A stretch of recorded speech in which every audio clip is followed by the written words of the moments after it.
basically went to Mumbai to try and find if I could make a rags to riches story about something other than money.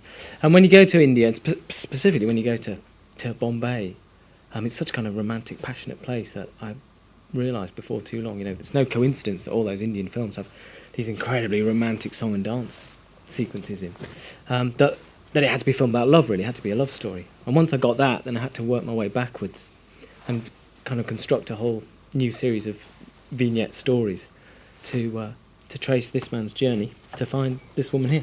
We spent a lot of time in two slums, in Dharavi and Juhu. We shot mostly in the Juhu slum, which is a very small, it's a South Indian slum, a Tamil slum, and it's very hospitable place. And Dev, you owe your participation in the film, I believe, to the fact that Danny's daughter watches Skins, where you have the great honour to play a character called... I owe the well to her, yes, I do.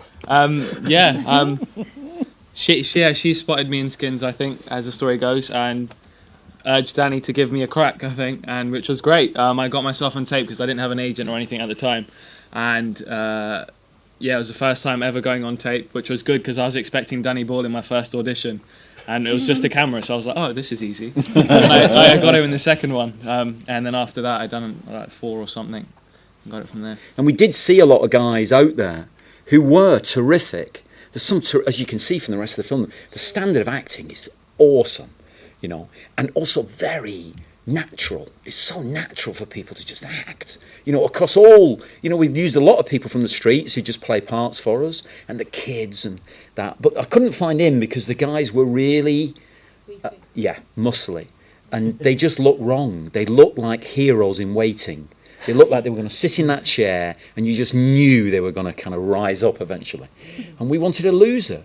And so we got Dev, and that'll be the thing. I'm used to it now. That'll be the danger, is can he find more losers to play? That'll be the problem now. Everybody will be expecting him to be a hero.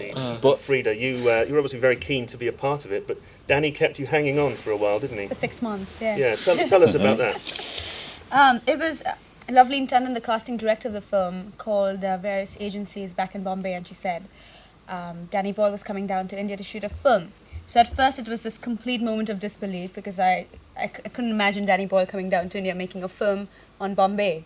Anyway, I went in for the audition, and I auditioned this kitchen scene over and over again. The second audition on it was Danny who was taking my auditions directly, and every time at the end of the audition he'd say, "Fantastic, and I'll see you soon." And I was like, so how long is it going to go on? And it just went on and on and on for 6 months, which was fun because I realized that was my education as such, and I hadn't been to an acting school, no acting experience, and it was an immense amount of risk that Danny was taking. But it was fantastic because I learned so much from him the 6 months, and finally after 6 months I got finalized. Kind of midway through it, we are dubbing the film in Hindi because it's such a special film, so we don't want to keep people out of it. We want everyone to be part of it, so we're definitely dubbing the film in Hindi. And as such, India is an unpredictable country, so we're keeping our fingers crossed.